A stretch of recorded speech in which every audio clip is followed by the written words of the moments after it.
Základná umelecká škola definitívne opustila svoje pôvodné priestory. Jej novým domovom sa stala budova bývalej materskej školy na ulici Okružnej. Ide už o štvrté veľké sťahovanie v 50-ročnej histórii základnej umeleckej školy. To posledné začalo v pondelok tento týždeň. Učitelia odložili hudobné nástroje a 2 dni intenzívne premiestňovali nábytok a všetky potrebné veci do nových priestorov. Sú tam určité ešte nedostatky, napríklad týkajúce sa okien, ktoré nie všetky sa dali vymeniť, pretože jednoducho mesto s takouto investíciou nerátalo.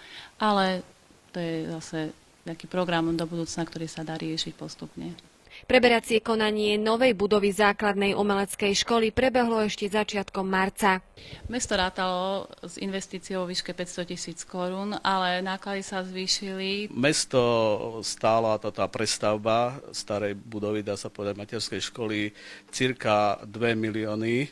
Pre 538 žiakov a ich učiteľov sa tak začína ďalšia etapa v histórii Zušky. Čo je lepšie, máme viac priestorov, sklady tu máme, takže určite to bude lepšie. Aké bolo sťahovanie? Sťahovanie bolo veľmi kruté, pretože v pondelok ráno, jak sme začali, po obede sme mali skoro všetky triedy so skriňami vypratané. Každý nabral také tempo, fakt neviem, skadiaľ sa v nás všetkých zobrala taká sila.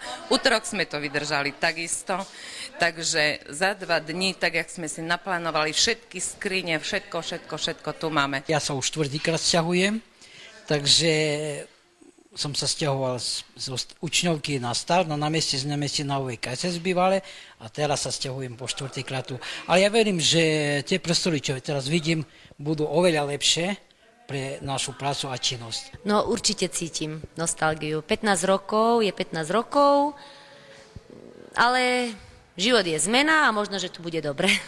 Niektorí učitelia sa v triedach striedali, teraz má každý svoju miestnosť. Tie rozdiely ani teraz nemôžeme ešte o nich rozprávať, pretože najprv sa tu musíme trochu usadiť, aby sme vyskúšali vôbec, ako to tu bude znieť v jednotlivých triedách, pretože to vôbec nemáme ani šajnu. Či to bude hlučnejšie alebo menej hlučné, ako bolo v tamtých priestoroch. O nostalgii tak sa zvykne hovoriť, že život je zmena, takže my to berieme ako takú výzvu, že mali by sme si zvyknúť aj tu a dúfajme, že horšie by nemalo byť. Rozvrh pre žiakov základnej umeleckej školy sa nemení. K zmene dôjde len vo vyučovaní teórie, pretože kým v starých priestoroch sa žiaci na hodinách teórie striedali v jednej miestnosti, odteraz budú k dispozícii triedy 2.